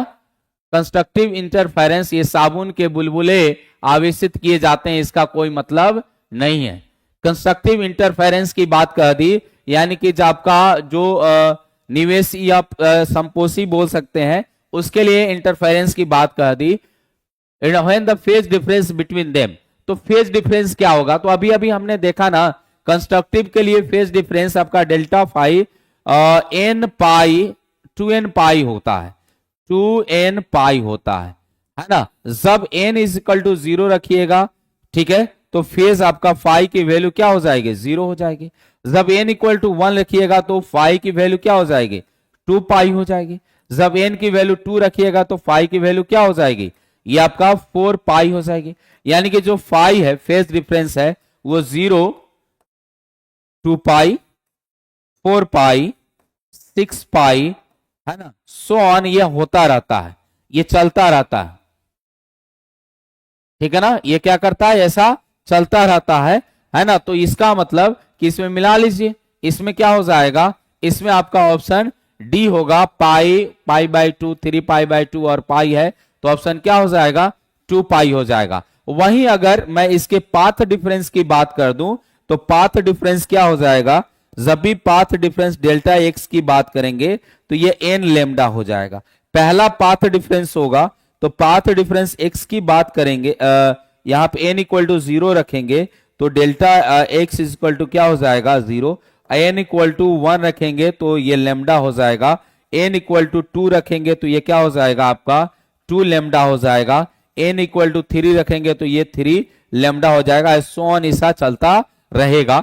लेकिन जैसे ही हम लोग किसकी बात करेंगे, कंस्ट्रक्टिव की बात करेंगे, सॉरी डिस्ट्रक्टिव की, डिस्ट्रक्टिव इंटरफेरेंस की बात करेंगे, इंटरफेरेंस की बात करेंगे, डिस्ट्रक्टिव इंटरफेरेंस की बात करेंगे तो उस समय आपसे फेज की बात करेगा, डेल्टा फाई की बात करेगा तो ये 2n+1/2 इंटू में लेमडा हो जाएगा। या ये भी लिखा रहता है n+1/2 लेमडा लिखा रहता है। तो ध्यान रखिएगा ये सब ऐसे ही लिखा रहता है। जब n इक्वल टू 0 रखिएगा तो आपका क्या हो जाएगा, ये फाई में लिख रहा हूं, ये डेल्टा एक्स हो जाएगा, सॉरी ये आपका यहां डेल्टा एक्स लिख लीजिए, ये क्या हो जाएगा आपका डेल्टा एक्स, ये डेल्टा एक्स हो जाएगा, पाथ डिफरेंस हो जाएगा। ठीक है ना, ये पाथ डिफरेंस है, ठीक है ना, पथ का पथांतर है, ये पथांतर आपका डेल्टा एक्स ये होता है। और n इक्वल टू 0 रखने पे डेल्टा एक्स की वैल्यू कितनी हो जाएगी, तो 0 रख दीजिए तो ये लेमडा/2 होता है। और n इक्वल टू 1 रखने पे कितना, तो 2x 3/2 यानी कि 3/2 लेमडा हो जाएगा। सो ऑन ऐसा चलता रहेगा। वहीं अगर मैं यहां पे डेल्टा फाई की बात करूं तो ये होता है 2n+1 इंटू में पाई हो जाएगा। ठीक, आप n इक्वल टू 0 रखिएगा तो 0 रखिएगा तो क्या मिल जाएगा, जब n इक्वल टू 0 रखिएगा तो ये मिलेगा आपका क्या पाई। और आपका n इक्वल टू 1 रखने पे क्या होगा, तो ये आपका कितना 3 पाई हो जाएगा। और आपका n इक्वल टू 2 रखने पे क्या हो जाएगा, n इक्वल टू 2 रखने पे 5 पाई हो जाएगा। ऐसो ऑन चलता रहेगा। ठीक है ना, ऐसा ये चलता रहेगा। ठीक है, ऐसा ये चलता रहेगा। तो ये क्या हो गया, डिस्ट्रक्टिव इंटरफेरेंस के लिए हो गया और ये कंस्ट्रक्टिव इंटरफेरेंस के लिए हो गया। तो यहां पे कंस्ट्रक्टिव के लिए क्या हो जाएगा 2 पाई, ऐसो ऑन 2 पाई, 4 पाई, 6 पाई, 8 पाई, 10 पाई, ऐसा चलता चला जाएगा। ठीक है ना, चलिए तो आगे हम लोग चलते हैं। आगे आपका क्या है, बोला कि phenomena of interference is not observed bye 2 sodium lamp. अब 2 सोडियम लैंप दिया है, सभी 2 सोडियम लैंप दिया है, 2 sodium lamp of power. It is because both waves have आपका not constant phase difference, 0 phase difference, different intensity. आपका क्या हो जाएगा, तो जब भी इंटरफेरेंस की बात करेंगे तो हमको फेज डिफरेंस क्या होगा 0 करना पड़ेगा, यानी कोहेरेंट सोर्स की बात करनी पड़ेगी। किसकी, कोहेरेंट सोर्स का। और ये दोनों आपका कोहेरेंट सोर्स नहीं है, क्योंकि लैंप जब जलेगा तो अलग अलग आपका आएगा। ठीक है ना, क्या होगा, अलग अलग आएगा। तो उस कंडीशन में आपका क्या हो जाएगा, इसमें फेज डिफरेंस सेम नहीं है, कांस्टेंट नहीं है। और जब फेज डिफरेंस कांस्टेंट नहीं होगा तो इंटरफेरेंस की बात हम लोग नहीं कर सकते हैं, इंटरफेरेंस की बात नहीं कर सकते हैं। ठीक है ना, तो इसलिए आपका क्या हो जाएगा, इसलिए आपका ये option number A will be correct होगा। 0 फेज डिफरेंस, अरे 0 फेज डिफरेंस होगा तो इंटरफेरेंस भी तो आ जाएगा ना, इंटरफेरेंस हो जाएगा, यानी कांस्टेंट हो गया। डिफरेंट इंटेंसिटी का कोई मतलब ही नहीं है, क्योंकि इंटेंसिटी डिफरेंट हो सकता है, कोई दिक्कत नहीं है, इंटेंसिटी की कोई दिक्कत नहीं है। एम्पलीट्यूड अलग हो जाएगा, तो जब एम्पलीट्यूड अलग है तो इंटेंसिटी भी अलग है, क्योंकि आप जानते हैं मेरे भाई intensity I is directly proportional to a square हो जाएगा। I is directly proportional to a square, तो एम्पलीट्यूड अलग अलग हो सकता है। ठीक है ना, तो यहां पे आपका फेज डिफरेंस क्या होना चाहिए, यहां पे फेज डिफरेंस, क्योंकि अलग अलग लाइट लैंप यूज कर रहे हैं ना, और अलग अलग जब लैंप लाइट यूज करते हैं तो यहां पे अलग अलग चीजें होंगी। तो इस कंडीशन में आपका क्या हो जाएगा, ये आपका कांस्टेंट नहीं होगा। उसके बाद अगले हम बात करते हैं coherent source can be obtain. Coherent source कैसे ऑब्टेन किया जाता है, only by division of wave front, only by division of amplitude, both by division of amplitude and wave front. तो ये दोनों के जब हम लोग कोहेरेंट सोर्स की बात करेंगे तो दोनों आपका डिवीजन ऑफ वेव फ्रंट की बात करेंगे और एम्पलीट्यूड डिवीजन की भी बात करेंगे। तो ये दोनों के लिए होगा, और जब ये दोनों के लिए होगा तो आपका क्या हो जाएगा, ये दोनों both by division of amplitude as well as wave front, ये दोनों होगा, है ना। तो हम लोग ये दोनों की बात कर लेंगे, इसको भी याद रखना पड़ेगा। अगला जो है यहां पे बोला गया है interference of light derived from the two slit aperture लिखा हुआ है। तो डबल स्लिट एक्सपेरिमेंट के द्वारा ये मुझे पाथ डिफरेंस प्राप्त हुआ है, कितना है 3 लैम्डा बाई 2 है। क्या है 3 लैम्डा बाई 2 है पाथ डिफरेंस, है ना। ये आपका पाथ डिफरेंस मैं मान लेता हूं डेल्टा एक्स, ये दिया गया है। और यहां से आपको बोला गया है the fringe that point will be, अब फ्रिंज कैसा दिखेगा, अब फ्रिंज कैसा दिखेगा तो ध्यान से देखिएगा। जब भी डबल स्लिट एक्सपेरिमेंट की बात करते हैं तो यहां से आपका कोई ये सोर्स है, एक सोर्स है, और यहां पे ये इसका बेफ्रंट ये वेवलेट्स माना, और ये सोर्स यहां से S1 और ये S2 आपका, और यहां से जब ये जाएगा तो यहां आपका पर्दा, यहां से ये आपका कुछ यहां गया और ये यहां पे गया, तो यहां पे ब्राइट मिला, सेंट्रल ब्राइट जिसे हम लोग CB बोलते हैं, सेंट्रल ब्राइट आपको प्राप्त हुआ। लेकिन कुछ यहां से ये लाइट ऐसे गया और यहां से ऐसे गया, तो यहां पे लाइट कैसे प्राप्त हुआ, तो इसके लिए आपको जो दिया गया है पाथ डिफरेंस, जो इसका पाथ है ना, ये जो आपका पाथ डिफरेंस, ये आपका जो पाथ दिया गया है, ये डिफरेंस जो दिया गया है, ये पाथ डिफरेंस जो है कितना है, ये डेल्टा एक्स जो दिया गया है वो 3 लैम्डा बाई 2 दिया गया। डेल्टा एक्स कितना दिया गया है 3 लैम्डा बाई 2 दिया गया है। और जब डेल्टा एक्स 3 लैम्डा बाई 2 दिया गया है तो उस कंडीशन में जब भी हम इसकी बात करेंगे तो इस कंडीशन में क्या हो जाएगा 3 लैम्डा बाई 2 के कंडीशन में, क्योंकि मैं इसको कंपेयर करूंगा तो यहां से मैं जानता हूं कि ये आपका 2n प्लस 1 लैम्डा बाई 2 होता है, या आपका क्या हो जाएगा n प्लस 1 बाई 2, ये आपका लैम्डा हो जाएगा। अब ध्यान से रखिएगा, जब आप इसको देख रहे हैं तो यहां पे इसको अगर लिखने का तरीका देख लिया जाए तो ये आपका क्या हो जाएगा 2 प्लस आपका क्या हो जाएगा 1 बाई 2, ये लेमडा हो जाएगा कि नहीं, ठीक है ना, 2 दूनी 4 नहीं, यहां पे 1 रखेंगे, 1 प्लस 1 बाई 2 लेमडा हो जाएगा। जब 1 प्लस 1 बाई 2 लेमडा हो जाएगा तो उस कंडीशन में n की वैल्यू क्या मिल गई, n की वैल्यू हो गई 1। अब जब n की वैल्यू 1 हो गई और n की वैल्यू 1 रखने पे पाथ डिफरेंस कितना होता है 3 लैम्डा बाई 2 हो जाता है। तो ये किसके लिए है, ये तो डिस्ट्रक्टिव के लिए है, डिस्ट्रक्टिव के लिए है, और डिस्ट्रक्टिव के लिए हमको क्या मिलता है डार्क मिलता है।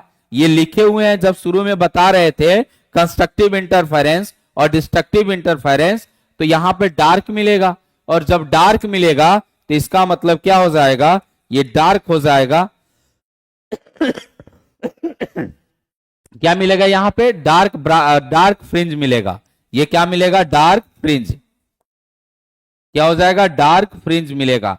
तो कब डार्क मिलेगा, जब डिस्ट्रक्टिव होगा तो डार्क मिलेगा, और जब कंस्ट्रक्टिव होगा तो क्या हो जाएगा आपका, जब कंस्ट्रक्टिव होगा तो उस कंडीशन में ब्राइट मिलेगा। ये आपको याद रखना है, कंस्ट्रक्टिव के कंडीशन में ब्राइट मिलेगा, डिस्ट्रक्टिव के कंडीशन में डार्क मिलेगा, ये आपको याद रखना है। चलिए आगे हम लोग चलते हैं। अगला बोला है 2 beam of light having intensities I and 4I लिखा गया है, I and 4I interfere to produce a fringe pattern on the screen. The phase difference between these is pi by 2 and 2 pi. 2 phase difference दिया गया है, pi by 2 और 2 पाई दिया है। Then the find out the difference between the resultant of intensities A and B. अब यहां पे दो आपको ऐसा कुछ बोला गया है, और एक की इंटेंसिटी 2 सोर्स लिया गया है, एक I1 is equal to I है और I2 इज इक्वल टू क्या है आपका 4I है, क्या है 4I है, ये दिया गया है।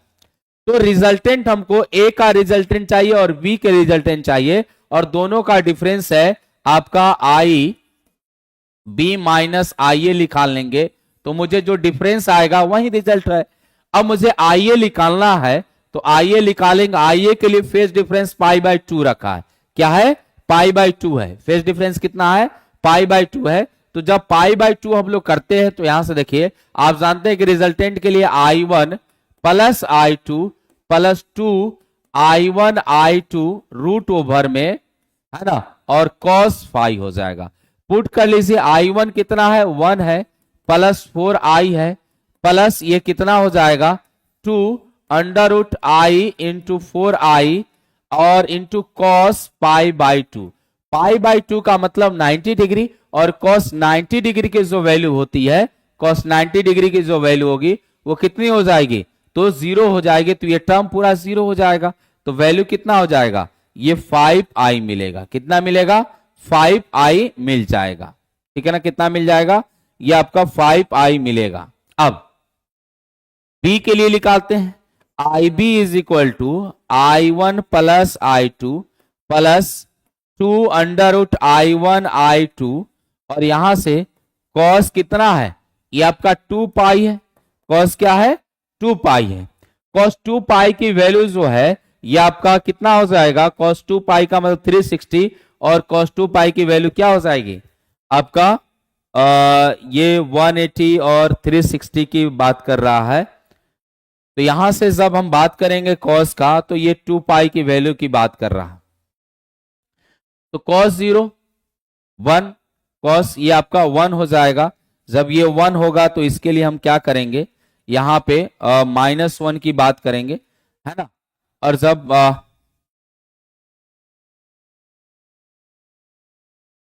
IB निकालेंगे, ठीक है ना, तो यहां से ये यहां से देख लीजिए, ये I1 हो जाएगा, I हो जाएगा, I हो जाएगा, I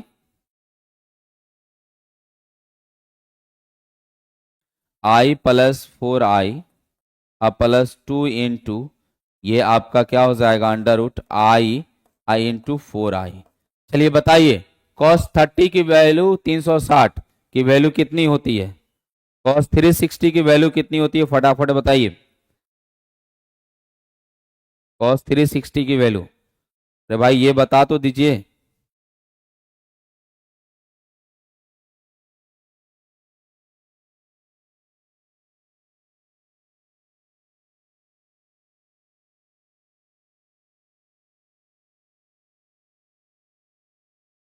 cos 360 की वैल्यू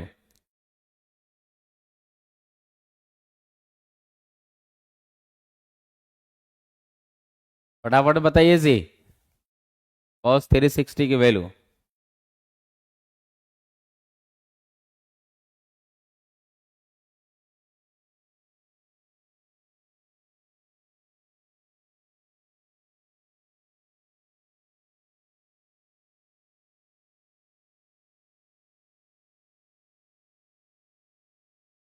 बताइए, जितने लोग हैं, और एक आदमी का, 2 आदमी का अभी तक रिप्लाई आया, रुचि का और गणेश जी का। अरे भाई ये क्या है, जब भी आप ऐसे बनाइएगा तो ये 360 है कि नहीं है, या 0 है कि नहीं, यही तो पढ़ाए थे, यही तो पढ़ाए थे। 0 डिग्री बोलिए या 360 बोलिए, तो ये क्या हो जाएगा, ये आपका 1 हो जाएगा। जब ये 1 करिएगा तो 1 हो गया, ये क्या हो गया, 1 हो गया। और यहां से जब करिएगा तो 5i, और ये क्या हो जाएगा प्लस में, यहां से 2 निकल जाएगा बाहर, तो 2i यानी 4i हो जाएगा। तो यहां से 9i मिलेगा कि नहीं। अब यहां पुट कर दीजिए 9i माइनस 5i, ये कितना हो जाएगा 4i हो जाएगा। तो ऑप्शन नंबर क्या हो जाएगा, ऑप्शन नंबर डी। इतना ही चीज आप लोग नहीं बता पा रहे हैं, कैसे काम चलेगा बताइए। cos 60 की वैल्यू आप नहीं पता है, cos 360 की वैल्यू, अरे 360 डिग्री बोलिए या 0 डिग्री बोलिए, है ना। आप ट्रिगो पढ़िए, और उसका लेक्चर है प्लेटफॉर्म आपका एकेडमी जो यूट्यूब चैनल है, उस पे लेक्चर पड़ा हुआ है बेसिक मैथमेटिक्स का, आप लोग जरूर देखें उसको, ठीक है ना। और आज भी क्लास होगा बेसिक मैथमेटिक्स का, उस पे तो आप जरूर उस पे लाइव रहें। अगला क्या दिया है, amplitude of wave observe by the two source of the same waves, light of a और 2a दिया है, and have the phase difference between them, the minimum intensity of the light will proportional to, minimum intensity आपको निकालना है। तो यहां पे एक आपका I1 दिया है A और I2 दिया है कितना, तो I2 दिया है आपका 2A दिया है, ठीक है ना। क्या दिया है भाई, एम्पलीट्यूड दिया, सॉरी ये आपको एम्पलीट्यूड दिया है। A equal to A1 equal to A और A2 इक्वल टू क्या है 2A है। तो यहां से जब भी आप बात करिएगा तो I1 क्या हो जाएगा, I1 क्या हो जाएगा, जब भी I1 की बात करते हैं तो आपका ये डायरेक्टली प्रोपोर्शनल है तो ये KA² हो जाएगा, और I2 की बात करते हैं तो ये 4KA² हो जाएगा। ये वैल्यू मुझे प्राप्त होगी। अब मिनिमम की बात कर रहा है, किसकी बात कर रहा है, मिनिमम की बात कर रहा है कि भाई मिनिमम इंटेंसिटी किसके प्रोपोर्शनल होगा, मिनिमम इंटेंसिटी किसके प्रोपोर्शनल होगा, ये मिनिमम की बात कर रहा है। तो आई मिनिमम निकालने के लिए आपको क्या हो जाएगा, आप लिख लेना जी I1 plus I2 plus under root 2 plus 2 under root I1 I2 cos 5 को मिनिमम होने के लिए क्या चाहिए, 5 को मिनिमम होने के लिए आपको मिनिमम किसके लिए, ये डिस्ट्रक्टिव में होगा और डिस्ट्रक्टिव में क्या होता है 2n प्लस 1 इंटू में पाई होता है। तो यानी कि आप यूज कर सकते हैं, 0 रखिए पाई यूज कर लीजिए, 180 यूज हो जाएगा। तो जब 180 यूज करिएगा तो यहां से कितना है आपका KA², आप प्लस में आपका 4KA² और -2 इधर अंदर करिएगा तो देखिए KA² तो ये आपका अंदर क्या हो जाएगा, अंदर आपका KA², ठीक है ना, और आपका कितना हो जाएगा, ये 4KA² हो जाएगा, और यहां पे cos 5 जो है ये पाई हो जाएगा, ये माइनस कर देगा तो कितना 5KA² और माइनस आपका 2 इंटू 2KA² हो जाएगा, ये 4KA² तो KA² हो गया I मिनिमम, और यहां से I minimum is directly proportional to A² हो जाएगा कि नहीं, तो आपका ऑप्शन क्या हो जाएगा, ऑप्शन नंबर सी हो जाएगा। क्या हो जाएगा, ऑप्शन नंबर सी हो जाएगा। तो ये आपका option C will be correct हो जाएगा, ऑप्शन सी आपका सही होगा, ठीक है ना। अगला जब हम बात करेंगे अगला, तो ये बोला है the if the intensity of the wave observe to coherent source is I, the intensity of resultant waves in a constructive interference will be. तो कंस्ट्रक्टिव इंटरफेरेंस की बात करते हैं तो जब भी कंस्ट्रक्टिव इंटरफेरेंस की बात करेंगे तो किसके बराबर, I इक्वल टू 4I0 होता है। क्या होता है, I इक्वल टू 4I0 होता है। I इक्वल टू क्या हो जाएगा 4I0 हो जाएगा, ठीक है ना। कंस्ट्रक्टिव का मतलब ये जान लीजिए, यहां पे I रिजल्टेंट कंस्ट्रक्टिव की बात कर दे रहा है, कंस्ट्रक्टिव की बात कर रहा है, तो आप I1 plus I2 plus 2I1 I2 under root में क्या हो जाएगा, और यहां पे cos आपका 0 लिख लीजिए। तो जब भी आप लिखिएगा तो ये क्या हो जाएगा I प्लस आपका 2, ये भी I हो जाएगा, तो ये क्या हो जाएगा 4I, यानी I कंस्ट्रक्टिव के लिए क्या हो जाएगा 4I होगा, और I डिस्ट्रक्टिव के लिए 0 हो जाएगा। ये आपका मिनिमम होता है, और ये सॉरी मैक्सिमम लिख रहता हूं, ये आपका मिनिमम होता है, ये आपका क्या हो जाएगा मिनिमम हो जाएगा, और ये आपका क्या हो जाएगा मैक्सिमम हो जाएगा। क्या हो जाएगा मैक्सिमम हो जाएगा, ठीक है ना। ये मिनिमम है और ये क्या है आपका मैक्सिमम है। कोई दिक्कत नहीं ना, कोई दिक्कत नहीं है, कोई दिक्कत तो नहीं है, आगे बढ़े। चलिए आगे हम लोग चलते हैं। अगला जो दिया गया है, अगला है यदि दो तरंगों में से प्रत्येक की तीव्रता I है और उनका कलांतर 120 है, तो जब तरंग की अध्यारोपण किया जाता है तो परिणामी तीव्रता निकालिए। तो सेम वही निकालना है, I resultant equal to I1 plus I2 plus आपका 2 under root I1 I2 cos क्या हो जाएगा कॉस 120 डिग्री। अब यहां से I R निकालते हैं तो I प्लस I माइनस आपका क्या हो जाएगा, या माइनस अभी नहीं लिखेंगे, प्लस लिखेंगे 2i, और इतना -1/2, आप 2 से 2 कट गए -1, तो आई आर किसके बराबर हो जाएगा, i के बराबर। तो ये आपका ऑप्शन नंबर क्या हो जाएगा, option number A will be correct, आपका ऑप्शन ए सही होगा। Option A will be correct, आपका ऑप्शन ए सही होगा। ठीक है, उसके बाद अगला क्वेश्चन की बात करते हैं। The ratio of intensity of the two waves, इतना आपका दो का इंटेंसिटी रेशियो दिया है, I1/I2 इज इक्वल टू 25/1 दिया है। ठीक है ना, 25 में क्या दिया है, 1 दिया है। If the interference occur, the ratio of maxima and minima की बात कर रहा है। ठीक है ना, मैक्सिमा और किसकी, मिनिमा की बात कर रहा है। ठीक है, मैक्सिमा और किसकी, मिनिमा की बात कर रहा है। तो जब हम मैक्सिमा और मिनिमा की बात करेंगे, इंटेंसिटी है ना, तो अगर एम्पलीट्यूड की बात करते हैं तो A1/A2 क्या हो जाएगा, ये आपका 5/1 हो जाएगा। क्या हो जाएगा, 5/1 हो जाएगा। और यहां से मैक्सिमा और मिनिमा लगाएंगे तो आपको कंपोनेंडो और डिविडेंडो ये आपको याद होगा। ये A1 + A2 by A1 - A2 आप याद करिए। यहां से आप करिएगा तो 5 + 1 बाई आपका क्या हो जाएगा, 5 - 1, ये क्या हो जाएगा 6/4, ये आपका 3 और ये 2 हो जाएगा। यानी ये आपका क्या आ गया, ये मैक्सिमा, ठीक है ना, ए मैक्सिमम और ए मिनिमम आ गया।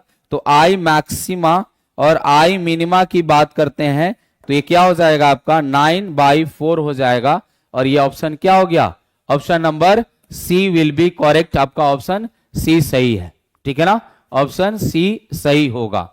ठीक है, तो ये आपका 674 नंबर क्वेश्चन था, यहां तक कंप्लीट किए, है ना। आगे कल की क्लासेस आपका 5:30 से ही होगी, है ना, 5:30 से 7 क्लास होगी यूट्यूब पे और आपके एप्लीकेशन दोनों पे चलेगा, है ना। जो भी भाई बंधु है जो जिनको नहीं पता है कि यूट्यूब पे क्लास नहीं चल रही थी, है ना, वो सभी आप इन्फॉर्म कर दीजिएगा यूट्यूब पे क्लास चल रही है। ये आपका बैच का क्लासेस है जो कुछ दिन के लिए यूट्यूब पे लाया गया है। और जो भाई बंधु को अच्छा लगता है ना, तो आप इस बैच में इनरोलमेंट होके आप पूरे फिजिक्स का 11th और 12th पूरे का डिस्कशन लमसम 4500+ क्वेश्चंस कराए जा रहा है, तो आप उसको कर सकते हैं, है ना।